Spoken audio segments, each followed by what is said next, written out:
লিখো আজকের কোশ্চেন। প্রথম কোশ্চেন আছে, কোন ধরনের লেন্স দ্বারা হ্রস্ব দৃষ্টি প্রতিকার করা হয়? কোন ধরনের লেন্স দ্বারা হ্রস্ব দৃষ্টি প্রতিকার করা হয়?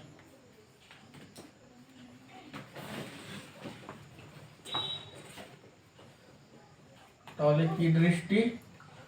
হ্রস্ব দৃষ্টি। কোন ধরনের লেন্স দ্বারা আমরা হ্রস্ব দৃষ্টিকে প্রতিকার করব? হ্রস্ব দৃষ্টি হয়েছে। এটাকে আসলে আগে জেনে নেই যে হ্রস্ব দৃষ্টিটা কি। হ্রস্ব দৃষ্টি হচ্ছে এক প্রকার আমাদের চোখের দৃষ্টিগত ত্রুটি। চোখের দৃষ্টিগত ত্রুটি। তো চোখের দৃষ্টিগত ত্রুটি হলে আমরা কি ব্যবহার করি বলতো? সাধারণত চশমা ব্যবহার করি, কিন্তু আমি পরে আছি চশমা। এবার চোখের হচ্ছে যে দৃষ্টিগত ত্রুটি বিভিন্ন রকম হতে পারে। তার মধ্যে একটা ত্রুটি হচ্ছে হ্রস্ব দৃষ্টি, দূরদৃষ্টিও আছে। তো হ্রস্ব দৃষ্টি হলো চোখের এক প্রকার ত্রুটি। এবার এই ত্রুটিতে মূলত অসুবিধাটা কি হয় না, এই ত্রুটিতে কোনো ব্যক্তি অর্থাৎ মানুষ দূরের কোনো বস্তুকে স্পষ্ট দেখতে পায় না। কাছের বস্তুকে স্পষ্ট দেখতে পায়, কিন্তু দূরের কোনো বস্তুকে স্পষ্ট দেখতে পায় না। তাহলে চোখের যে ধরনের ত্রুটিতে কোনো ব্যক্তি দূরের কোনো বস্তুকে স্পষ্ট দেখতে পায় না, সেই ত্রুটিকে আমরা কি বলবো? হ্রস্ব দৃষ্টি। অর্থাৎ হ্রস্ব দৃষ্টিতে কোনো ব্যক্তি বা মানুষ দূরের বস্তুকে স্পষ্ট দেখতে পাবে না, বা কাছের বস্তুকে স্পষ্ট দেখতে পাবে। তো এই ধরনের ত্রুটিকে আমরা কি বলবো? হ্রস্ব দৃষ্টি। এটাকে আমরা মায়োপিয়া নামেও চিনি। কি নামে চিনি? মায়োপিয়া। এটা হচ্ছে আমরা মায়োপিয়া নামেও চিনি। মায়োপিয়া, হ্রস্ব দৃষ্টি বা আছে মায়োপিয়া। আর হ্রস্ব দৃষ্টি কি না, চোখের যে ধরনের ত্রুটিতে কোনো ব্যক্তি দূরের বস্তুকে স্পষ্ট দেখতে পায় না, কিন্তু কাছের বস্তুকে হচ্ছে স্পষ্ট দেখতে পায়, তাকে বলা হয় হচ্ছে হ্রস্ব দৃষ্টি বা মায়োপিয়া। হয়েছে। এবারে এর কারণ, কিসের জন্য হচ্ছে হ্রস্ব দৃষ্টিটা হয়, এর কারণটা, হ্রস্ব দৃষ্টির কারণ কিসের কারণে হচ্ছে আমাদের হ্রস্ব দৃষ্টি হয়? বলছে যদি আমাদের মানব দেহের অক্ষিলেন্স, অক্ষিগোলকের বক্রতা যদি হচ্ছে কি হয়ে যায় বলতো? বেড়ে যায় না কমে যায়? কে বলো? অক্ষিগোলকের বক্রতা। দেখো, ধরো আমাদের অক্ষিগোলকের বক্রতা হচ্ছে বেড়ে যায়। বেড়ে গেলে কি হবে? ধরো এটা আমাদের চোখ, ধরো এটা আমাদের চোখ। এবারে চোখের এই অংশে হচ্ছে আমাদের কি থাকে বলো দেখি? অপটিক্স হয়েছে। আর এইখানটাই হচ্ছে আমাদের কি থাকে? কি বিন্দু? যেখানে যে আমাদের প্রতিবিম্ব সৃষ্টি হয়, পিট বিন্দু। তো এই বিন্দুতে আমাদের প্রতিবিম্ব সৃষ্টি হয়। এবার আলোক রশ্মি গুচ্ছকে এসে কি করতে হয় বলতো? ধরো এটা ধরো অক্ষি লেন্স, তো এইখানটায় সেটাকে মিলিত হতে হয়। এই পিট বিন্দু সেটাকে কি করতে হয়? মিলিত হতে হয়। এই পিট বিন্দুতে যদি মিলে তাহলে হচ্ছে কি হবে? তাহলে হচ্ছে স্পষ্ট প্রতিবিম্ব হবে। যদি কোনো কারণে এই অক্ষিগোলকের আকারটা বড় হয়ে যায়, অক্ষিগোলকের আকার বড় হয়ে গেল, ধরো এই অক্ষিগোলকটা ধরো হচ্ছে এত বড় হয়ে গেল, ওরা এত বড় হয়ে গেল অক্ষিগোলক, তাহলে কি হবে? দেখো এই আলোক রশ্মিগুলো কিন্তু এইখানেই মিলবে, কিন্তু পিট বিন্দু কোথায়? স্যার এখানে তখন আছে। তখন এখানে অর্থাৎ পিট বিন্দুতে পৌঁছানোর আগেই কি হবে বলতো? আলোক রশ্মিগুলো মিলে যাবে। আলোক রশ্মিগুলো মিলবে সেই আগের অবস্থানে, কিন্তু পিট বিন্দু চলে এসছে এখানে। অর্থাৎ যদি অক্ষিগোলকের আকার স্বাভাবিকের থেকে বড় হয়ে যায়, তাহলে আলোক রশ্মি পিট বিন্দুতে এসে না মিলে তার আগে মিলিত হয়ে যাবে, কারণ এখানে তো আগে ছিল। এর ফলে কি হবে? এর ফলে আমাদের প্রতিবিম্ব হচ্ছে অস্পষ্ট হবে। তাহলে হ্রস্ব দৃষ্টির কারণ কি? না, যদি অক্ষি গোলকের আকার স্বাভাবিক থেকে কি হয়ে যায় বড়, অক্ষি গোলকের আকার স্বাভাবিকের থেকে বড় হয়ে গেলে আলোক রশ্মি গুচ্ছ কি হবে, পিট বিন্দুতে না মিলিত হয়ে তার আগেই মিলিত হয়ে যাবে। এর ফলে কি দেখা যাবে, হ্রস্ব দৃষ্টি দেখা যাবে। এটা হচ্ছে কারণ। হচ্ছে প্রতিকার আমরা কিভাবে করব, প্রতিকার না আমাকে হচ্ছে উপযুক্ত ফোকাস দৈর্ঘ্যের কি করতে হবে, উপযুক্ত ফোকাস দৈর্ঘ্যের কোন লেন্স বলা দেখি, অবতল লেন্স ব্যবহার করতে হবে। উপযুক্ত ফোকাস দৈর্ঘ্যের হচ্ছে অবতল লেন্স ব্যবহার করতে হবে। অবতল লেন্স উপযুক্ত ফোকাস দৈর্ঘ্য অর্থাৎ যার যেরকম দরকার, উপযুক্ত ফোকাস দৈর্ঘ্যের সঙ্গে অবতল লেন্স ব্যবহার করে কি করা যায়, এই ত্রুটিকে হচ্ছে আমাকে দূর করা যায়। বোঝা গেল। এবারে আমাদের দোকানে হচ্ছে আমরা চশমা পাই, আমরা এইভাবে ত্রুটি কি নির্মূল করি, চশমা কিনি। এবার চশমার সঙ্গে লেন্স লাগাতে হবে, লেন্স। এবারে আমরা কিন্তু একটা লেন্স কথাটা হচ্ছে আমরা চশমা যখন হচ্ছে ব্যবহার করি না, আমাদের ডাক্তারবাবু লিখে দেয় যে এত পাওয়ারের চশমা তোমার লাগবে, এত পাওয়ারের, এত ক্ষমতার চশমা লাগবে। তো লেন্সের যে ক্ষমতার একক কি, আমরা দোকানে কি করি, চশমা কিনি, যে আমাদের ডাক্তারবাবু কি বলে যে এত পাওয়ারের চশমা তোমার হচ্ছে লাগবে, অর্থাৎ এত ক্ষমতার চশমা লাগবে। তা লেন্সের যে ক্ষমতা তার একক কি, তার একক হচ্ছে ডায়োপ্টার। ডায়োপ্টার, লেন্সের ক্ষমতার হচ্ছে ডায়োপ্টার, ডায়োপ্টার। এই লেন্সের ক্ষমতার সঙ্গে ফোকাস দৈর্ঘ্যের একটা সুন্দর সম্পর্ক আছে, ক্ষমতার সঙ্গে ফোকাস দৈর্ঘ্যের। লেন্সের ক্ষমতাকে যদি ডি হয় তো ডি সমান হচ্ছে 1/f, যদি এফটা মিটার এককে থাকে, যদি এফটা কোন এককে থাকে, মিটার এককে থাকে। আর ডি সমান 100/f হবে যদি এফটা সেন্টিমিটার এককে থাকে, সেন্টিমিটার থাকে। লেন্সের ক্ষমতা একক কি, ডায়োপ্টার। ধরো বলছে একটা লেন্সের ফোকাস দৈর্ঘ্য f সমান 20 সেন্টিমিটার, একটি লেন্সের ফোকাস দৈর্ঘ্য f সমান কি বলছে 20 সেন্টিমিটার।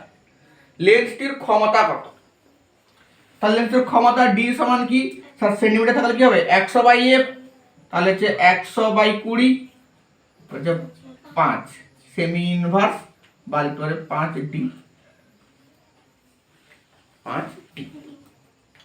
এবারে আমরা চশমা কিনতে গেলে অনেকে বলতে শুনেছি যে আমার যে মাইনাস পাওয়ারের চশমা, আমার নেগেটিভ ক্ষমতার চশমা, আর আমার পজিটিভ ক্ষমতার চশমা, আমার প্লাস পাওয়ারের চশমা হয়েছে। তো তাহলে মাইনাস এবং প্লাস আসলে কি, এই মাইনাস এবং প্লাস থেকে আমরা জানতে পারবো যে লেন্সটা উত্তল লেন্স না অবতল লেন্স। তোমার চশমায় কোন লেন্স ব্যবহার করা হয়েছে তা আমরা বুঝবো কিভাবে, মাইনাস এবং প্লাস থেকে। কিরকম, যদি মাইনাস পাওয়ার হয়, যদি নেগেটিভ পাওয়ার হয়, তাহলে তোমার লেন্সটা হচ্ছে অবতল লেন্স। অবতল লেন্স অর্থাৎ অবতল লেন্সের ফোকাস নেগেটিভ হয়, তার ক্ষমতাও নেগেটিভ হয়। আর যদি ক্ষমতা পজিটিভ হয় তাহলে সেটা কি লেন্স হবে, উত্তল লেন্স। তাহলে কি লেন্স হবে, উত্তল লেন্স। তাহলে আমাদের মায়োপিয়া হলে বা হ্রস্ব দৃষ্টি হলে কোন পাওয়ারের চশমা ব্যবহার করো, মাইনাস না প্লাস, মাইনাস। কারণ অবতল লেন্স ব্যবহার করতে হবে, কোন লেন্স ব্যবহার করতে হবে, অবতল লেন্স। আর অবতল লেন্স কি পাওয়ারের হয় গো, মাইনাস পাওয়ারের হয়। বুঝা গেল। এবার তোমাকে একটা খুব সুন্দর কোশ্চেন জিজ্ঞাসা করো 2 নাম্বারের। বলছে একটি লেন্সের ক্ষমতা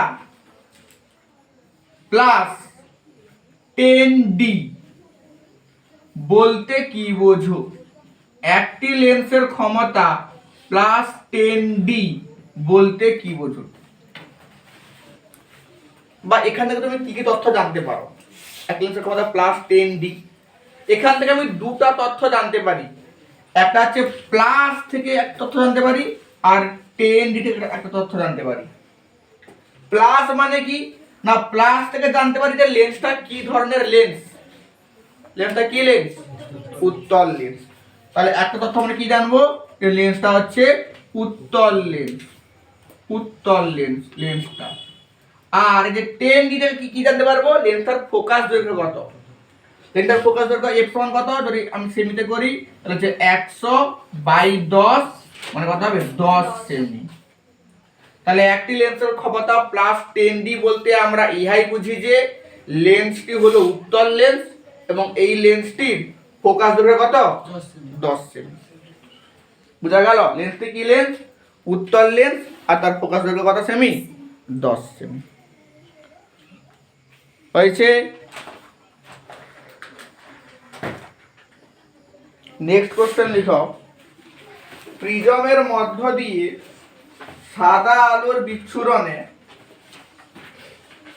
কোন বর্ণের আলোর চ্যুতি সর্বাধিক হয়? প্রিজমের মধ্য দিয়ে সাদা আলোর বিচ্ছুরণে কোন বর্ণের চ্যুতি সর্বাধিক হয়?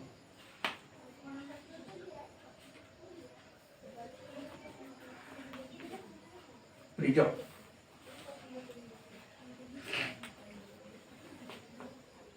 হয়েছে। তাহলে প্রিজম, প্রিজম, প্রিজম একটা নির্দিষ্ট 3D জ্যামিতিক বস্তু। এবার এই প্রিজমটা আমাদের প্রতিসারক মাধ্যম হিসেবে বা কাজ করে, প্রতিসারক মাধ্যম। প্রিজমে কয়েকটা বিশেষ তল থাকে, আয়তাকার প্রতিসারক তল থাকে, আর হচ্ছে ত্রিভুজাকার প্রতিসারক তল থাকে প্রিজমের মধ্যে। তো প্রিজমের মধ্যে ত্রিভুজাকার প্রতিসারক তল কটা থাকে, কে বলতে পারবে? ত্রিভুজাকার প্রতিসারক তল কটা থাকে? দুটি থাকে, হচ্ছে দুটি। আর হচ্ছে আয়তাকার, আয়তাকার প্রতিসারক তল থাকে হচ্ছে তিনটি, আয়তাকার প্রতিসারক তল থাকে হচ্ছে তিনটি। তাহলে প্রিজম হলো একটা প্রতিসারক মাধ্যম যার দুটি ত্রিভুজাকার প্রতিসারক তল থাকে আর তিনটি আয়তাকার প্রতিসারক হচ্ছে তল থাকে, দুটো ত্রিভুজাকার আর তিনটা হচ্ছে আয়তাকার। এবার এই প্রিজমের মধ্য দিয়ে যখনই হচ্ছে আমরা একটি সাদা বর্ণের আলো বা যৌগিক আলো তার মধ্য দিয়ে ফেলি, তখন কি হয়, যেহেতু এ প্রতিসারক মাধ্যম, তো প্রতিসারক মাধ্যমের কাজ হচ্ছে কোনো যৌগিক বর্ণের আলোকে সেই মৌলিক বর্ণে ভেঙে দেওয়া। অর্থাৎ সেই যৌগিক বর্ণের আলোর মধ্যে কি কি বর্ণের আলো ছিল তাদেরকে সবকিছু দৃশ্যমান করে তোলে। তো আমাদের সাদা বর্ণের যে আলো, সে আসলে 7টা বর্ণের মিশ্রণ, বেনিয়া সহকলা। তো প্রিজমের মধ্য দিয়ে যদি সাদা বর্ণের আলো পাঠানো হয়, তো প্রিজম কি করে, সেই সাদা বর্ণকে 7টা বর্ণে হচ্ছে ভেঙে দেয়। একে আমরা কি বলি, একে হচ্ছে আমরা আলোর বিচ্ছুরণ বলি। একে আমরা কি বলি, আলোর বিচ্ছুরণ। যে কোনো যৌগিক বর্ণের আলো কোনো প্রতিসারক মাধ্যমের মধ্য দিয়ে গেলে সেই আলোটা কি হয়ে যায়, কয়েকটা মৌলিক বর্ণে ভেঙে যায়। এই ঘটনাটাকে আমরা আলোর বিচ্ছুরণ বলি। এটা প্রাকৃতিক উদাহরণ দাও দেখি। প্রাকৃতিক উদাহরণ হচ্ছে আলোর বিচ্ছুরণের রামধনু। রামধনু হচ্ছে আলোর বিচ্ছুরণের হচ্ছে প্রাকৃতিক উদাহরণ, হচ্ছে রামধনু। হয়েছে। এই যে রামধনু যখন দেখা যায় তখন প্রতিসারক মাধ্যম হিসেবে কে কাজ করে?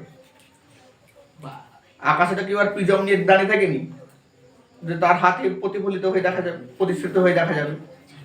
রামধনু সৃষ্টি হওয়ার সময় প্রতিসারক মাধ্যম হিসেবে কে কাজ করে? ধুলা, ধুলা প্রতিসারক মাধ্যম। জলকণা কে কাজ করে? জলবিন্দু, জলবিন্দু গুলো প্রতিসারক মাধ্যম হিসেবে কাজ করবে। বোঝা গেল? এই যে বৃষ্টির সময় রামধনু কখন দেখা যায় বলতে, বৃষ্টির সময়। বৃষ্টি হওয়ার পরে, বৃষ্টি হওয়ার আগে, ঠিক বৃষ্টির সময় আবহাওয়াটা বেশি বেশি দেখা যায়। অর্থাৎ জলবিন্দু কণাগুলো কি হিসেবে কাজ করে? প্রতিসরণ মাধ্যম হিসেবে কাজ করে, জলবিন্দু কণা। হয়েছে। আর একটা প্রিজম, এটা তার প্রস্থচ্ছেদ। এই প্রিজমের মধ্য দিয়ে একটা সাদা বর্ণের আলো ফেলা হয়, সাদা বর্ণের আলো। তো এ কি হবে বলতো? 7টা বর্ণে ভেঙে যাবে। তো একটু করেছে অনেকগুলো বর্ণে সে হচ্ছে ভাঙবে, 7টা বর্ণ। আমি মোটামুটি 3টা বর্ণ এখানে হচ্ছে দেখাচ্ছি। তো কটা বর্ণে ভাঙবে সে? 7টা বর্ণে ভাঙবে। আমি এখানে 3টা বর্ণ দেখাচ্ছি, ফার্স্ট, মধ্যম আর লাস্ট। এবার কোন বর্ণের চ্যুতি সব থেকে বেশি হবে? কোন বর্ণের চ্যুতি, অর্থাৎ কোন বর্ণের আলো সব থেকে বেশি হচ্ছে বেঁকে যাবে। হয়েছে? কোনটা বেশি বাঁকবে? দেখো, তাহলে 7টা বর্ণের আলো উৎপন্ন হয়, তো কার চ্যুতি বেশি হবে? চ্যুতি তারই বেশি হবে যে বর্ণের আলোর প্রতিসরাঙ্ক বেশি। তাহলে কার প্রতিসরাঙ্ক বেশি হয়? বেগুনি বর্ণের আলোর প্রতিসরাঙ্ক কি হয়? বেশি হয়। তাহলে বেগুনি বর্ণের আলোর চ্যুতিও কি হবে? বেশি হবে। সবথেকে বেশি চ্যুতি কার হবে? বেগুনি। আর তাহলে সবথেকে কম কার হবে? লাল। তাহলে লাল বর্ণের আলোর চ্যুতি হচ্ছে সব থেকে কম হবে, আর বেগুনি বর্ণের আলোর চ্যুতি সব থেকে বেশি হবে। কম হচ্ছে লাল। তাহলে একটা প্রিজমের মধ্য দিয়ে সাদা আলোর বিচ্ছুরণ হলে চ্যুতি কার বেশি হবে? বেগুনি। কম কার হবে? চ্যুতির ফর্মুলা কি বলা দেখি? ডেল সমান I1, ডেল সমান হচ্ছে I1 plus I2 minus A। Del সমান হচ্ছে I1 plus I2 minus A। এবার এই ডেলটা কোনটা বলতে দেখি স্যার, কোনটা ডেল? আমি এটা একটু বড় করে আঁকি, দেখো তাহলে বুঝতে পারবে। এই ডেল মানে কোনটাকে বোঝাচ্ছে? ধরো এটা ধরো প্রিজম, সাইড থেকে দেখাচ্ছি। এ হচ্ছে এই যে শীর্ষ কোণটা, এই কোণটা হচ্ছে এ। একে হচ্ছে প্রিজমের প্রতিসারক কোণ বলা হয়। প্রত্যেকটা প্রিজম হচ্ছে এ হচ্ছে নির্দিষ্ট, এটা হচ্ছে এ। এবারে তুমি এই বাহুতে হচ্ছে একটা অভিলম্ব অঙ্কন করো, আর এই বাহুতে হচ্ছে একটা অভিলম্ব অঙ্কন করো। অভিলম্ব অঙ্কন করলে ঠিক আছে। তাহলে একটা আলোক রশ্মি এই পথ দিয়ে গেল, এই তলে আপতিত হলো, প্রিজমের মধ্য দিয়ে যায়, ভূমির দিকে বেঁকে যায়, তারপরে হচ্ছে আবার এদিকে আসে। প্রিজমের মধ্য দিয়ে আলো এইভাবে যায়। চ্যুতি কোনটা বলো তো? এই আলো সেটা যাওয়ার কথা কোন দিকে ছিল স্যার? এই দিক দিয়ে যাওয়ার কথা ছিল, এই দিক দিয়ে যাওয়ার কথা ছিল, আর স্যার গেছে এই দিক দিয়ে। লেখে পিছন থেকে বাড়ালাম দুটো আলো রশ্মিকে। এই খানটায় যে একটা দেখো কোণ উৎপন্ন হয়েছে, এই কোণটাকে বলা হচ্ছে ডেল বা চ্যুতি কোণ। তাহলে এই কোণটা আছে প্রিজমের প্রতিসারক কোণ এ, আর এই কোণ হচ্ছে চ্যুতি কোণ ডেল। স্যার I1 আর I2 কোণটা? আপতিত রশ্মি অভিলম্ব যে কোণটা বলে, এই কোণটা হচ্ছে I1, এই কোণটা হয় I1। আর I2 কোণটা? প্রতিসৃত রশ্মি অভিলম্বের সঙ্গে যে কোণটা করেছে। এখানে হচ্ছে প্রতিসৃত নির্গত রশ্মি বলতে পারো, কারণ ভিতরে আছে প্রতিসৃত। আর এই কোণগুলো হয় R1 এবং R2, এটা হয় R1, এটা হচ্ছে R2। হয়েছে? এই যে A প্রতিসারক কোণ A সমান কি হয়? R1 প্লাস R2 হয়। A সমান হয় R1 প্লাস R2। এইটা হচ্ছে ডেল মানে চ্যুতি কোণ। সর্বনিম্ন চ্যুতি কোণের শর্ত কি বলো দেখি? সব থেকে কম চ্যুতি কোণ হবে। হয়েছে? যদি I1 সমান I2 হয়। যদি এই I1 এবং I2 সমান হয়, তাহলে চ্যুতি কোণ কি হয় বলতো? তাহলে ডেলটা হচ্ছে ডেল মিনিমাম হবে, মিনিমাম, অর্থাৎ সর্বনিম্ন চ্যুতি কোণ হবে। কখন হবে? যখন I1 সমান I2। হয়েছে? সর্বনিম্ন প্রিজমের মধ্য দিয়ে একটা আলোক রশ্মির চ্যুতির ক্ষেত্রে সর্বনিম্ন চ্যুতি কোণের শর্ত কি? না এই I1 সমান হচ্ছে I2 হতে হবে, হয়েছে? যদি এই I1 সমান I2 সমান যদি I হয়, মনে করো এটা একটা কোণ I0 সমান, তখন ডেল সমান কি হবে বলো তো? ডেল সমান হবে I plus I minus A, তখন ডেল সমান হবে হচ্ছে 2y মাইনাস A, তখন ডেল A আমি লিখে দেবো ডেল মিনিমাম ডেল সমান 2y মাইনাস। তাহলে একটা প্রিজমের মধ্য দিয়ে আলোর চ্যুতির ফর্মুলা কি? ডেল সমান হচ্ছে I1 plus I2 minus A। আর এই চ্যুতি কখন সর্বনিম্ন হবে? যখন হচ্ছে I1 এবং I2 এর মান একই হবে, সমান হবে, তখন হবে সর্বনিম্ন চ্যুতি। আর সবথেকে বেশি চ্যুতি কার হবে? বেগুনি। কম চ্যুতি কার হবে? লাল। প্রিজমের কটা প্রতিসারক তল? প্রিজমের 5টা প্রতিসারক তল, 2টো ত্রিভুজাকার, 3টে আয়তাকার। প্রিজমের মধ্যে আলোর 7টা বর্ণে ভেঙে যাবে কি বলা হয়? আলোর বিচ্ছুরণ। প্রাকৃতিক উদাহরণ কি? রামধনু। রামধনুতে প্রতিসারক মাধ্যম হিসেবে কে কাজ করে? জলকণা। ক্লিয়ার আলোর বিচ্ছুরণ প্রিজম নিয়ে?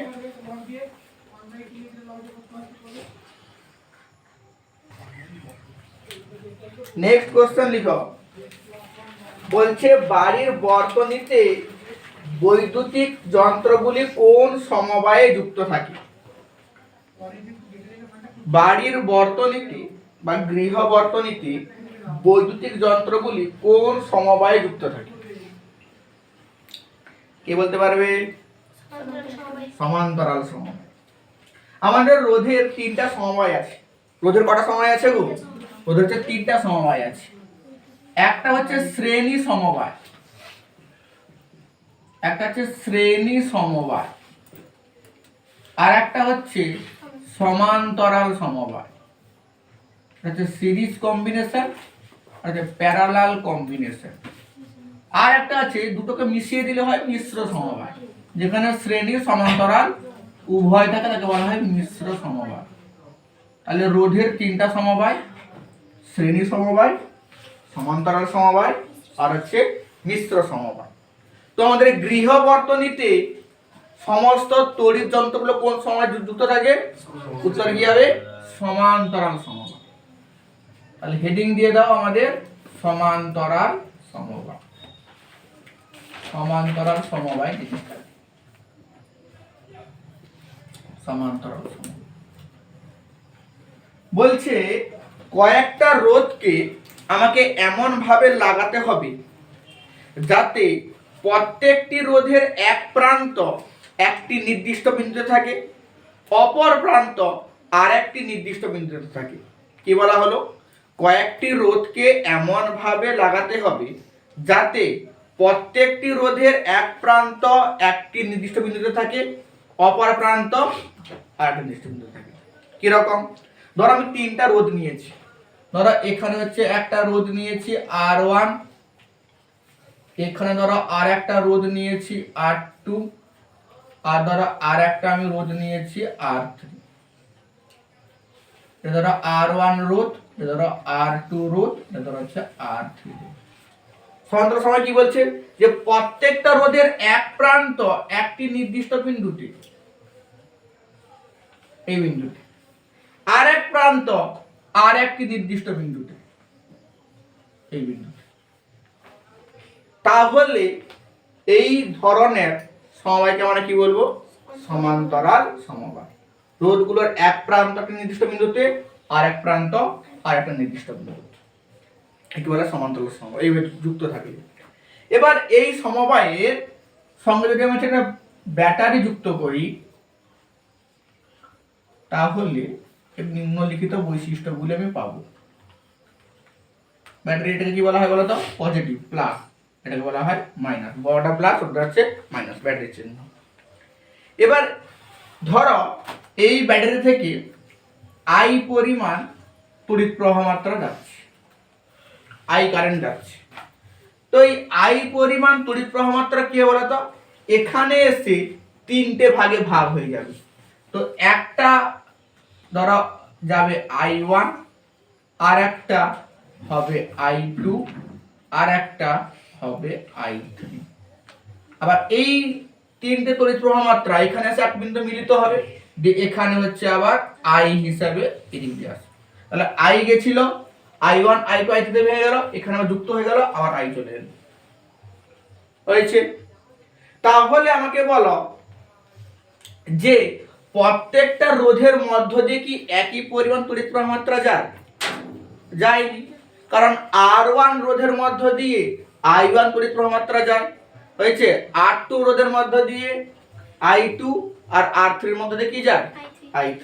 তাহলে এখানে প্রত্যেকটা রোধের মধ্য দিয়ে তড়িৎ প্রবাহ মাত্রা কিন্তু আলাদা। তাহলে এর 1 নম্বর বৈশিষ্ট্য লিখে ফেলো যে প্রতিটি রোধের মধ্য দিয়ে তড়িৎ প্রবাহ মাত্রা আলাদা হয়। কি হয় না, প্রতিটি রোধের মধ্য দিয়ে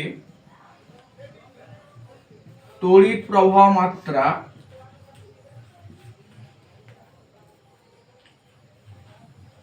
আলাদা হয়। দেখাই যাচ্ছে তড়িৎ প্রবাহ মাত্রা আলাদা হয়। এবং মোট যে তড়িৎ প্রবাহ মাত্রা I, এই মোট তড়িৎ প্রবাহ মাত্রা প্রতিটি রোধের মধ্য দিয়ে তড়িৎ প্রবাহ মাত্রার যোগফলের সঙ্গে সমান। মোট তড়িৎ প্রবাহ মাত্রা প্রতিটি রোধের মধ্য দিয়ে যে তড়িৎ প্রবাহ মাত্রা যায় তার সমষ্টির সমান। অর্থাৎ I সমান I1 plus I2 plus I3। এটা 2 নম্বর বৈশিষ্ট্য, যে বর্তনীর মোট তড়িৎ প্রবাহ মাত্রা প্রতিটি রোধের মধ্য দিয়ে যাওয়া প্রবাহ মাত্রার সঙ্গে কি হয়, তাহলে সমষ্টির সঙ্গে সমান হয়। I সমান I1 প্লাস I2 প্লাস হচ্ছে I3। হয়েছে? তাহলে এই দুটো বৈশিষ্ট্য। 3 নম্বর বৈশিষ্ট্য কি রাখো, প্রত্যেকটা রোধের এক প্রান্ত যেহেতু একটা নির্দিষ্ট বিন্দুতে, আর এক প্রান্ত যেহেতু আরেকটা নির্দিষ্ট বিন্দুতে, এবং এই দুটো বিন্দুকে একটা ব্যাটারিতে যুক্ত করা হয়েছে, তাই প্রত্যেকটি রোধের দু প্রান্তে বিভব পার্থক্য একই হয়। লিখে ফেলো 3 নম্বর বৈশিষ্ট্য, প্রতিটি রোধের দুই প্রান্তে বিভব প্রভেদ একই থাকে। হয়েছে? তাহলে রোধের সমান্তরাল সমবায়ে প্রত্যেকটা রোধের মধ্যে তড়িৎ প্রবাহ মাত্রা আলাদা। মোট তড়িৎ প্রবাহ মাত্রা প্রতিটি রোধের মধ্য দিয়ে তড়িৎ প্রবাহ মাত্রা যোগফলের সঙ্গে সমান। আর প্রতিটি রোধের দুই প্রান্তের বিভব প্রভেদ কি হয়? একই থাকে। এবার এদের আমরা তুল্য রোধ নির্ণয় করি। তুল্য রোধ মানে কি বলতো, এই তিনটে রোধের কাজ করে দিবে এমন রোধ, এই তিনটে রোধের কাজ করে দিবে হচ্ছে এমন রোধ, তাকে বলা হয় তুল্য রোধ। হয়েছে? তো যদি এই তিনটে রোধের পরিবর্তে আমি এই বর্তনীতে এমন একটা রোধ ইউজ করি, এমন একটা রোধ ইউজ করব যে যাকে হচ্ছে ঠিক সেম পরিমাণ বিভব পার্থক্য দিলে সে সেম পরিমাণ তড়িৎ প্রবাহ মাত্রা দিবে। ধরো এক্ষেত্রে ধরো হচ্ছে আমি R1 R2 R3 তিনটা রোধ ব্যবহার করেছিলাম। ধরো মনে করে এখানে ধরো আমি x ভোল্ট বিভব পার্থক্য দিয়েছিলাম। x ভোল্ট বিভব পার্থক্য দিতে এখানে I পরিমাণ তড়িৎ প্রবাহ গিয়েছিল তিনটা রোধ মিলে। এবার বলতে যে তিনটা রোধকে বাদ দিয়ে দাও, এই তিনটা রোধের পরিবর্তে তুমি হচ্ছে R মানের একটা রোধ আমি ইউজ করব, যেখানেও x ভোল্ট বিভব পার্থক্য দিলে I পরিমাণ তড়িৎ যাবে। তাহলে এই R কে বলা হবে এই তিনটে রোধের তুল্য রোধ। এই তিনটে রোধের কাজটা হচ্ছে এই একটা রোধ করে দিচ্ছে। তখন এই R নির্ণয়ের সূত্র কি? এই R নির্ণয়ের সূত্র হচ্ছে 1/R সমান 1/R1 plus 1/R2 plus 1/R3। অর্থাৎ তুল্য রোধের অনন্য প্রত্যেকটি রোধের অনন্যকের সমষ্টির সঙ্গে সমান হয়। তুল্য রোধের অনন্য প্রত্যেকটি রোধের অনন্যকের সমষ্টির সঙ্গে সমান হয়। যদি দুটো রোধ থাকে তো সেক্ষেত্রে আমি ডাইরেক্ট আর নির্ণয় সূত্র এটা বসিয়ে দেবো। আর সমান হচ্ছে R1 R2 by R1 plus R2। এই সূত্র ব্যবহার করেছে আমরা দুটো রোধ থাকলে ডাইরেক্ট হচ্ছে এই সূত্র ব্যবহার করে আমরা আর পেয়ে যাই।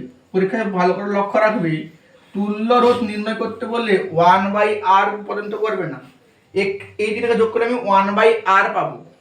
ধরো কোনো অঙ্কে ধরো এইগুলো করতে তোমার ধরো 1/r সমান ধরো বেরিয়েছে, ধরো হচ্ছে 10/16 বেরিয়েছে, ধরো যোগ করে তুমি 10/16, উত্তর 10/16 না, তোমাকে বলছে তুল্য রোধ বের করতে হবে। তুল্য রোধ আর করতে গেলে একে হচ্ছে উল্টে ইনভার্স করে আসতে হবে 10/16। এই স্টেপটা যেন মনে থাকে, কারণ অধিকাংশ ছাত্রছাত্রীরা হচ্ছে এই স্টেপটা করেছে চলে আসে। আমাকে আর নির্ণয় করতে হবে, অর্থাৎ থেকে উল্টে দিয়ে আসতে হবে। আমার সূত্রটা 1/r নির্ণয় করি, আর দুটো জায়গাটা এই সূত্র বসালে ডাইরেক্ট আর নির্ণয় হয়ে যায়, এখানে উল্টাতে হয় না। বোঝা গেল? তাহলে এই হলো আমার কি সমবায়? সমান্তরাল সমবায়। এবার হচ্ছে যে আমাদের স্যার ঘরে তাহলে সমান্তরাল সমবায় কেন ব্যবহার করা হয়, গৃহে হচ্ছে আমরা কেন সমান্তরাল সমবায় হচ্ছে ব্যবহার করব, কে বলতে পারবে? গৃহে কেন ব্যবহার করা হয়?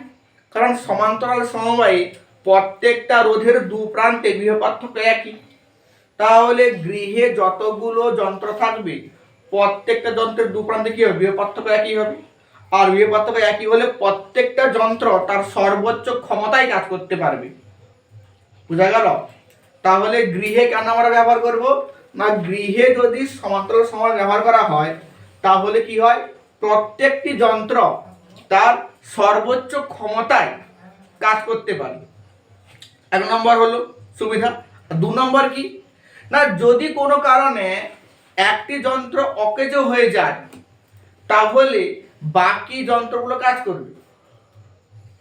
ধরো আমার এইখানটায় ধরো হচ্ছে, এখানে ধরো একটা আছে বাল্ব আছে, আর ধরো এখানে হচ্ছে একটা বাল্ব আছে, আর ধরো হচ্ছে এখানে হচ্ছে একটা বাল্ব আছে, তিনটা বাল্ব আছে।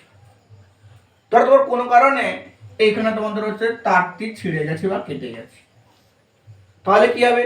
স্যার এই বাল্বটি আমার বন্ধ হয়ে যাবে, বাকি স্যার এই দুটো বাল্ব হচ্ছে আমার কাজ করবে।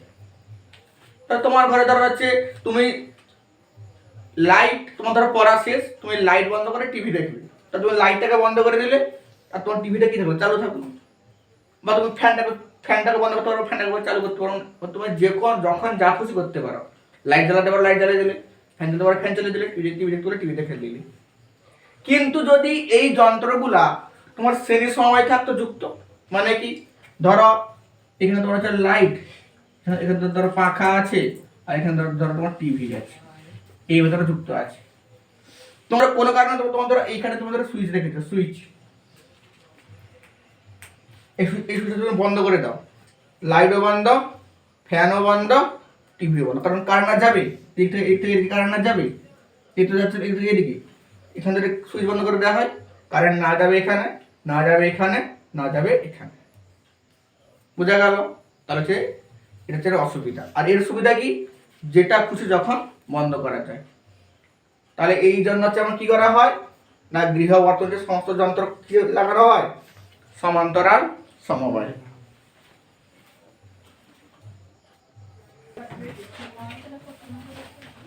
পরবর্তী কোশ্চেন লিখো, সিএফএল বাল্ব ব্যবহারের একটা ক্ষতিকর প্রভাব।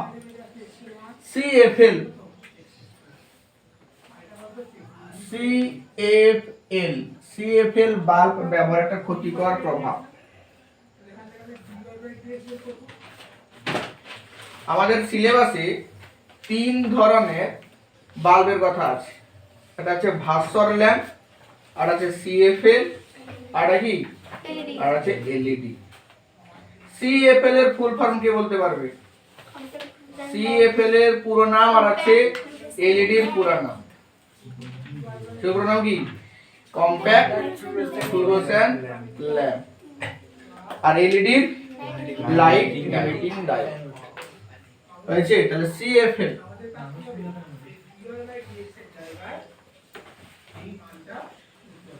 আর এখানে এটা আবার এলইডি, দুটার ফুল ফর্ম লিখে রাখো, পরীক্ষায় বারবার জিজ্ঞেস করে। এলইডি আর হচ্ছে সিএফএল।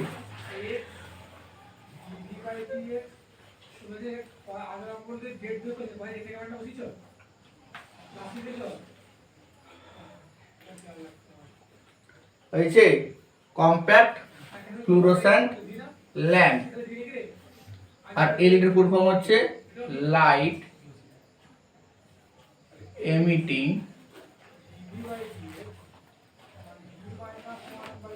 ডায়োড।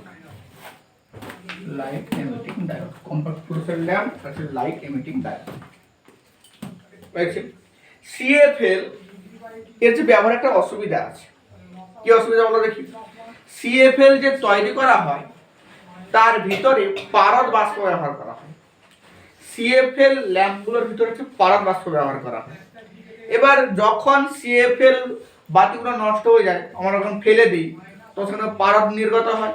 আর সেই পারদ নির্গত হলে হচ্ছে জলে মিশলে বা খাদ্যে মিশলে হচ্ছে দূষণ ঘটায়। তো মূলত যে পারদ দূষণের জন্য হচ্ছে সিএফএল এটা হচ্ছে এর একটা ক্ষতিকর প্রভাব।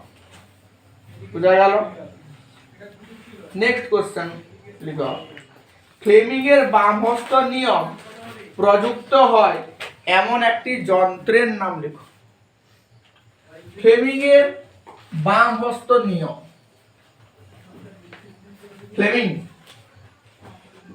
ফ্লেমিং এর বামহস্ত নিয়ম। ফ্লেমিং কি বলছে? তা ফ্লেমিং বলছে বাম হাতের তিনটে আঙ্গুল। কোন তিনটে আঙ্গুল? তর্জনী, মধ্যমা আর হচ্ছে বৃদ্ধাঙ্গুষ্ঠ। এই তিনটিকে সমকোণে রেখে প্রসারিত করতে হবে। এর ফলে তর্জনী যদি চৌম্বক ক্ষেত্রের অভিমুখ নির্দেশ করে, বৃদ্ধাঙ্গুষ্ঠ যদি তড়িৎ প্রবাহের অভিমুখ নির্দেশ করে, বৃদ্ধাঙ্গুষ্ঠ না, মধ্যমা যদি তড়িৎ প্রবাহের অভিমুখ নির্দেশ করে, তাহলে বৃদ্ধাঙ্গুষ্ঠ কি নির্দেশ করবে? পরিবাহী গতির অভিমুখ বা পরিবাহীর উপরে ক্রিয়াশীল বলের অভিমুখ। মানে এই দিকে যদি চৌম্বক ক্ষেত্র হয়, এই দিকে যদি তড়িৎ প্রবাহ মাত্রা হয়, তাহলে এই দিকে হচ্ছে বল প্রযুক্ত হবে। অর্থাৎ বল প্রযুক্ত হবে চৌম্বক ক্ষেত্র তড়িৎ ক্ষেত্র উভয়ের সঙ্গে হচ্ছে লম্ব দিকে। পরীক্ষার সময় এই কোশ্চেনটা জিজ্ঞাসা করেন যে চৌম্বক ক্ষেত্র এবং তড়িৎ ক্ষেত্রের মধ্যবর্তী কোণ কত হয়? 90 ডিগ্রি। কত হয়? 90 ডিগ্রি।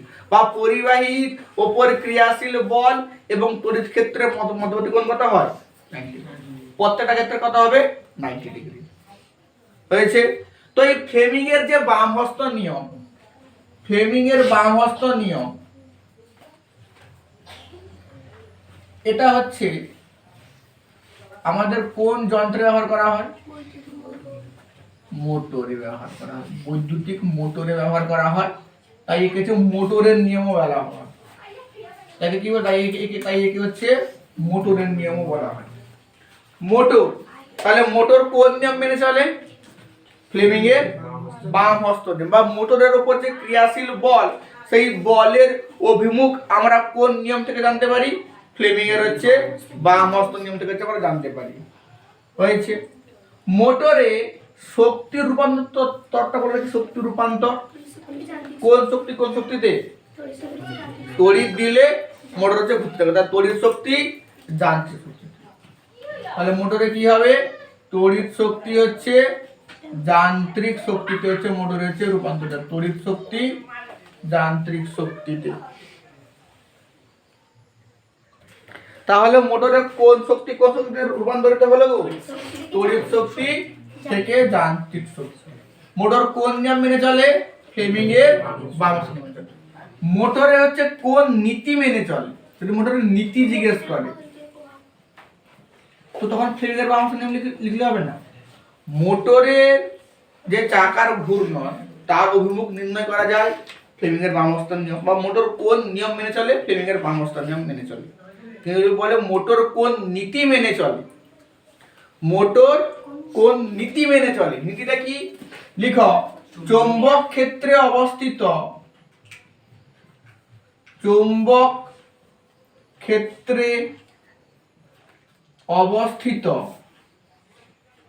একটি তড়িৎবাহী তারের উপর একটি তড়িৎবাহী তারের উপর ক্রিয়াশীল বলের অভিমুখ, ক্রিয়াশীল বলের অভিমুখ। এই নীতি মেনে চলে কে? মোটর। হয়েছে। তার চৌম্বক ক্ষেত্রে একটা তড়িৎবাহী তার আছে, তার মধ্যে কারেন্ট যাচ্ছে, তো কারেন্ট গেলে তার উপর কোন দিক থেকে বল প্রয়োগ হবে তা আমরা মোটরের নিয়ম থেকে হচ্ছে জানতে পারি। বোঝা গেল? মোটর আর ডায়নামোর মধ্যে একটা পার্থক্য, যেটা মূল পার্থক্য, ধরো ডায়নামোতে শক্তি রূপান্তর কি হয় বলো দেখি? যান্ত্রিক শক্তি থেকে তড়িৎ শক্তি। ডায়নামো কি হয়? যান্ত্রিক শক্তি থেকে তড়িৎ শক্তি। ডায়নামো কোন নিয়ম মেনে চলে? ফ্লেমিং এর ডান হস্ত নিয়ম। ঠিক। মোটর হচ্ছে ফ্লেমিং এর বাম হস্ত নিয়ম, আর এটা ডায়নামো হচ্ছে ফ্লেমিং এর ডান হস্ত।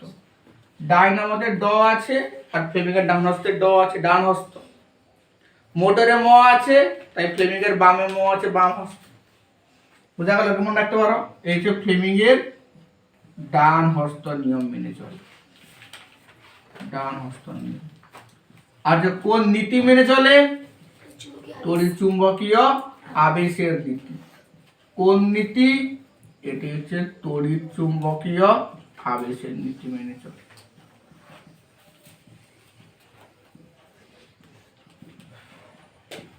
তাহলে একবার ফ্লেমিং এর ডান হস্ত নিয়মটা দেখা যাক। তার ডান হাতের 3টি আঙ্গুল, তর্জনী, মধ্যমা আর হচ্ছে বৃদ্ধাঙ্গুষ্ঠ, পরস্পর সমকোণে রেখে প্রসারিত করলে তর্জনী যদি চৌম্বক ক্ষেত্রের অভিমুখ নির্দেশ করে, বৃদ্ধাঙ্গুষ্ঠ যদি পরিবাহীর গতির অভিমুখ নির্দেশ করে, তাহলে মধ্যমা আবিষ্ট তড়িৎ প্রবাহ, মধ্যমা আবিষ্ট তড়িৎ প্রবাহের অভিমুখ নির্দেশ করে। বাম হস্তে কি ছিল বলতো? এটা আর এইটা থাকলে, অর্থাৎ চৌম্বক ক্ষেত্র আর তড়িৎ থাকলে ক্রিয়াশীল বল এদিকে হবে। চৌম্বক ক্ষেত্র তড়িৎ প্রবাহ থাকলে ক্রিয়াশীল বল এটা দিয়ে হবে। আর ডান হস্তে কি বলছে? চৌম্বক ক্ষেত্র আর ক্রিয়াশীল বল থাকলে আবিষ্ট প্রবাহ দিতে হবে। ডান হস্ত নিয়মে হচ্ছে আমরা আবিষ্ট প্রবাহের অভিমুখ নির্ণয় করি। কি নির্ণয় করি? আবিষ্ট প্রবাহের অভিমুখ। আর বাম হস্ত নিয়মে কি নির্ণয় করি? পরিবাহীর উপর ক্রিয়াশীল বলের অভিমুখ। মানে বাম হস্তে লাস্টে লিখতে হবে ক্রিয়াশীল বলের অভিমুখ কোন দিকে হবে, আর ডান হস্তে লাস্টে লিখতে হবে আবিষ্ট তড়িৎ অভিমুখ কোন দিকে হবে। তিনটা যখন তখন লিখে দিলে হবে না, লাস্টে লিখতে হবে। এটা মূল মনে রাখতে হবে যে বাম হস্তে নিয়ম মূলত কি নির্দেশ করে? একটা পরিবাহীর উপর ক্রিয়াশীল বলের অভিমুখ, আর ডান হস্ত আবিষ্ট তড়িৎ প্রবাহের অভিমুখ নির্দেশ করে। বোঝা গেল?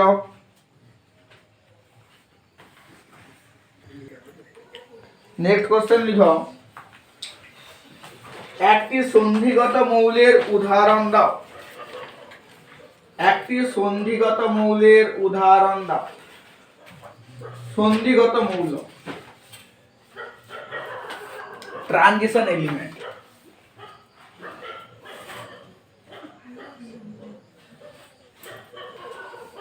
ট্রানজিশন এলিমেন্ট, সন্ধিগত মৌল।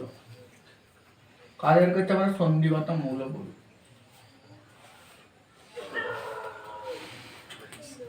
বলছে যে সমস্ত মৌলের স্থিতাবস্থায় বা যে কোনো স্থায়ী জারণ অবস্থায় সর্ববহিষ্ঠ কক্ষটি অসম্পূর্ণ থাকে। অসম্পূর্ণ মানে সম্পূর্ণ ভর্তি থাকে।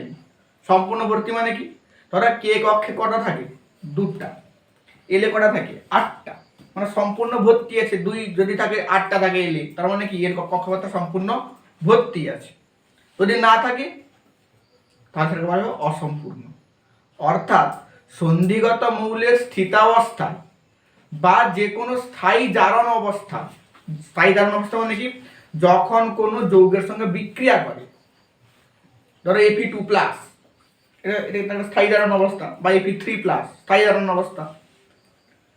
তো কোনো মৌল যদি স্থিতাবস্থায় বা স্থায়ী জারণ অবস্থায় তার সর্ববহিষ্ঠ কক্ষপথটা সম্পূর্ণ না থাকে, কম থাকে, অর্ধপূর্ণ থাকতে পারে, বা অসম্পূর্ণ থাকতে পারে, তখন তাকে আমরা কি বলবো? সন্ধিগত মৌল। মানে সন্ধিগত মৌলের সর্বস্থ কক্ষপথ হচ্ছে সম্পূর্ণ ভর্তি হয় না, কিছুটা ফাঁকা থাকে। হয়েছে? তো আমাদের আধুনিক পর্যায় সারণী 3 নম্বর পর্যায়, না সরি 3 নম্বর গ্রুপ, শ্রেণী বা গ্রুপ কত থেকে শুরু হবে? 3 থেকে গ্রুপ 12, 3 থেকে 12 মানে হচ্ছে 3 নম্বর গ্রুপ, 4 নম্বর, 5 নম্বর, 6 নম্বর গ্রুপ হচ্ছে 12 পর্যন্ত যে মৌলগুলোকে কি বলা হয়? সন্ধিগত মৌল। হয়েছে? সন্ধিগত মৌলের 3টা শ্রেণী আছে। প্রথম সন্ধিগত শ্রেণী, দ্বিতীয় সন্ধিগত শ্রেণী, তৃতীয় সন্ধিগত শ্রেণী। 3টা শ্রেণী এরকম বলাবো, আর গ্রুপ হচ্ছে 3 থেকে হচ্ছে 12। এবার আমাদের যেটা সিলেবাসের মধ্যে আমরা মোটামুটি মনে রাখলে চলবে, যে আমাদের যে স্ক্যান্ডিয়াম থেকে শুরু করে যে জিঙ্ক, অর্থাৎ scandium, titanium, vanadium, chromium, manganese, লোহা, কোবাল্ট, নিকেল, কপার, জিঙ্ক, এদেরকে হচ্ছে আমরা মনে রাখবো 21 থেকে শুরু করে 30 পর্যন্ত, এদেরকে হচ্ছে মনে রাখবো। আমরা একটু হায়ার ক্লাসে গিয়ে পড়বো যে জিঙ্ক, এই জিঙ্ককে কিন্তু সন্ধিগত মৌল বলা হয় না। জিঙ্ককে কিন্তু সন্ধিগত মৌল বলা হয় না, কারণ জিঙ্ক সাধারণ অবস্থায় বা যে কোনো স্থায়ী জারণ অবস্থায় তার ফুল ফিল্ড অষ্টক থাকে, মানে তার কক্ষপথ সম্পূর্ণ ভর্তি থাকে। আর সন্ধিগত মৌলের শর্ত কি? যে কক্ষপথ কিন্তু সম্পূর্ণ ভর্তি থাকবে না, কিছুটা পরিমাণ খালি থাকবে, ধরো 7টা ইলেকট্রন, 6টা ইলেকট্রন, 5টা ইলেকট্রন থাকবে। কিন্তু জিঙ্ক তার স্থিতাবস্থায় এবং যে কোনো স্থায়ী জারণ অবস্থায় তার কক্ষপথ ভর্তি থাকে, এটা জিঙ্ক কিন্তু বলা হয় না। আমাদের আপনারা ধরেই চলবে। তাহলে কোন মৌল আছে? Scandium, titanium, vanadium, chromium, manganese, লোহা, কোবাল্ট, নিকেল, কপার, জিঙ্ক, এদেরকে আমরা কি বলবো? সন্ধিগত মৌল। তো আমরা কয়েকটা স্পেশাল কোশ্চেন মনে রাখবো সন্ধিগত মৌল থেকে আসার জন্য। প্রথম কোশ্চেন কি লিখো? যে প্রথম সন্ধিগত মৌল কোনটি? প্রথম সন্ধিগত মৌল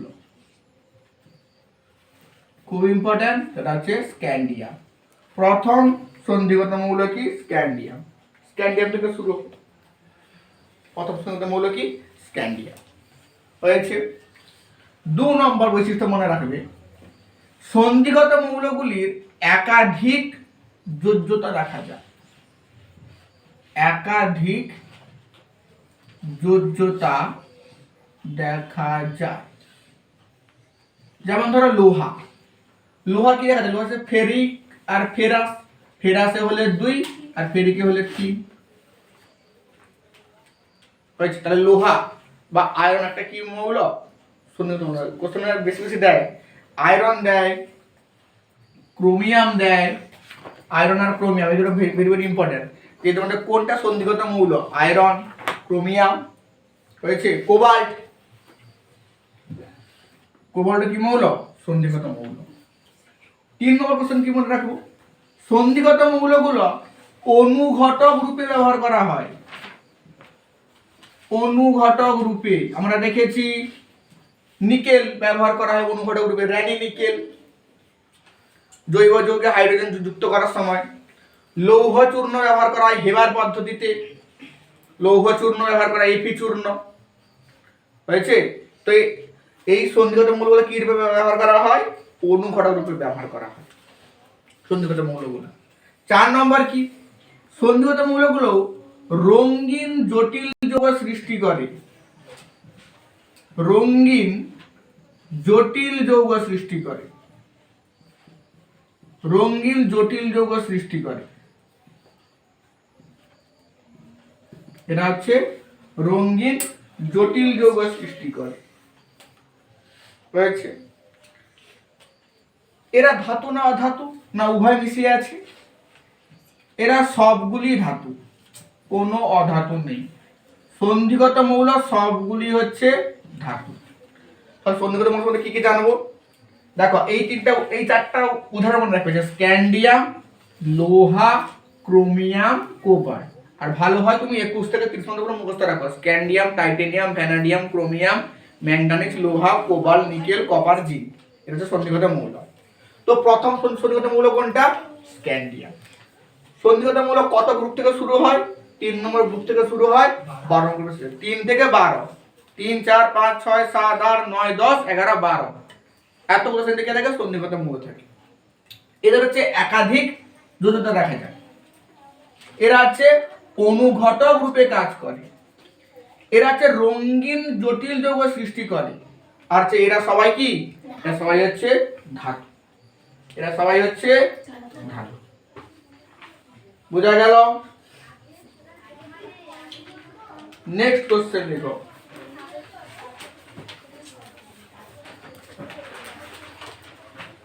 বলছে কার্বন বিজারণ পদ্ধতিতে কোন ধাতুটি নিষ্কাশিত হয়? কার্বন বিজারণ পদ্ধতিতে কোন ধাতুটি নিষ্কাশিত হয়? ধাতুবিদ্যা থেকে কোশ্চেন আমাদের। কার্বন বিজারণ পদ্ধতিতে হচ্ছে কোন ধাতুটি নিষ্কাশিত হয়? তো আমাদের প্রকৃতিতে যে ধাতুগুলি পাওয়া যায় তাদের মধ্যে বেশিরভাগই কিন্তু মুক্ত অবস্থায় পাওয়া যায় না। তারা কোনো না কোনো অন্য ধাতুর সঙ্গে বা অন্যান্য অশুদ্ধির সঙ্গে খনিজ রূপে হচ্ছে মাটির নিচে থাকে। তো আমাদের সেই খনিজ বা আকরিক থেকে কি করতে হয়? আমাদের মূল্যবান ধাতুটিকে হচ্ছে পরিশোধন করে সংগ্রহ করতে হয়। এবার এই পরিশোধন করে সংগ্রহ করার জন্য আমরা বিভিন্ন উপায় বা পন্থা ব্যবহার করি। ধরো লোহাকে কিন্তু একদম লোহার রূপে পাওয়া যায় না, এর কাছে হেমাটাইট বা ম্যাগনেটাইট রূপে পাওয়া যায়। তো হেমাটাইট বা ম্যাগনেটাইট থেকে হচ্ছে কি করে? লোহাকে হচ্ছে আমাদের সংগ্রহ করতে হয় বা পরিশোধন করতে হয়। এবার বিভিন্ন ধাতুর পরিশোধনের জন্য কিন্তু বিভিন্ন রকম পদ্ধতি আছে। প্রত্যেকটা ধাতুর ক্ষেত্রে কিন্তু একই পদ্ধতি আমরা ইউজ করতে পারি না। এবার কোন ধাতুর জন্য আমরা কোন পদ্ধতি ব্যবহার করব সেটা আমরা বুঝতে পারবো ধাতুর সক্রিয়তা শ্রেণী থেকে। কি থেকে? ধাতুর সক্রিয়তা শ্রেণী। ধাতুর সক্রিয় শ্রেণীতে যারা উপরের দিকে আছে তারা খুব সক্রিয়, অর্থাৎ এটা হচ্ছে বেশি তড়িৎ ধনাত্মক। যার নিচের দিকে আছে তারা হচ্ছে কম সক্রিয়। এবং ধাতুর সক্রিয়তা শ্রেণীতে একটি মাত্র অধাতু আছে, সেটি কি? হাইড্রোজেন। ধাতুর সক্রিয় শ্রেণীতে সব থেকে বেশি সক্রিয় উপরে, তারপরে কম সক্রিয়, আর একমাত্র অধাতু কি আছে? ধাতু সক্রিয় শ্রেণীটা কে বলতে পারবে? প্রথম কি আছে? 19 20 11 12 13, অর্থাৎ হচ্ছে পটাশিয়াম, ক্যালসিয়াম 19 20 হয়ে গেল। 11 12 13 সোডিয়াম, ম্যাগনেসিয়াম আর হচ্ছে অ্যালুমিনিয়াম। প্রথম হচ্ছে যে 5টা আছে, এই 5টা যে ধাতু এরা হচ্ছে তীব্র তড়িৎ ধনাত্মক ধাতু। এরা হচ্ছে তীব্র তড়িৎ ধনাত্মক ধাতু। এই যে 5টা, এটা তীব্র তড়িৎ ধনাত্মক ধাতু। তো এদেরকে পরিশোধন করার জন্য আমাদের এদের যে কোনো লবণকে, অর্থাৎ অক্সাইড লবণ বা ক্লোরাইড লবণকে তড়িৎ বিশ্লেষণ পদ্ধতি প্রয়োগ করতে হয়। তাহলে এদেরকে হচ্ছে আমরা কোন পদ্ধতিতে পরিশোধন করব? তড়িৎ বিশ্লেষণ পদ্ধতি। তড়িৎ বিশ্লেষণ পদ্ধতি। বা এইভাবে কোশ্চেনটা আসতে পারে, ধাতুর সক্রিয়তা শ্রেণীতে উপরের দিকের মৌলগুলোকে কোন পদ্ধতিতে আমরা পরিশোধন করি? তড়িৎ বিশ্লেষণ পদ্ধতিতে। হয়েছে 19 20 11 12 13, potassium, calcium, sodium, magnesium, aluminium হয়েছে। এরপরে কি আছে? এবার হচ্ছে Zn Fe Sn Pb, Zn Fe Sn আর হচ্ছে Pb,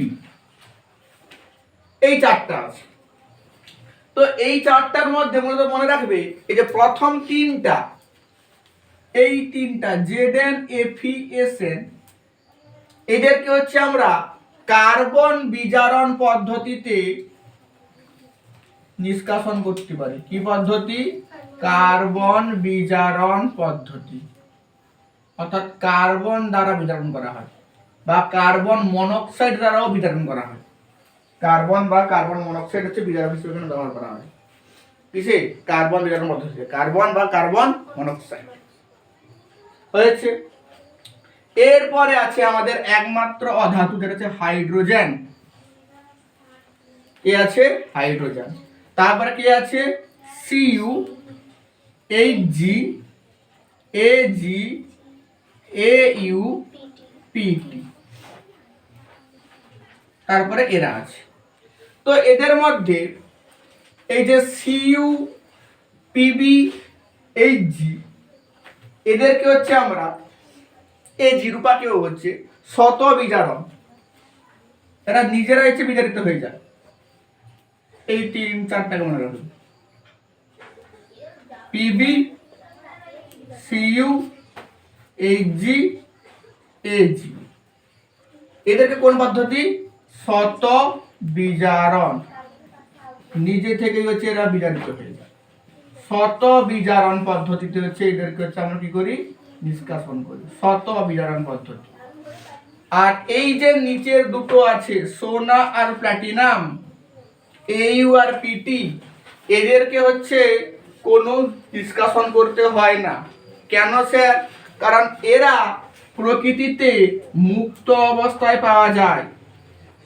এরা হচ্ছে প্রকৃতিতে মুক্ত অবস্থায় পাওয়া যায়। হয়েছে? এরা প্রকৃতিতে কি পাওয়া যায়?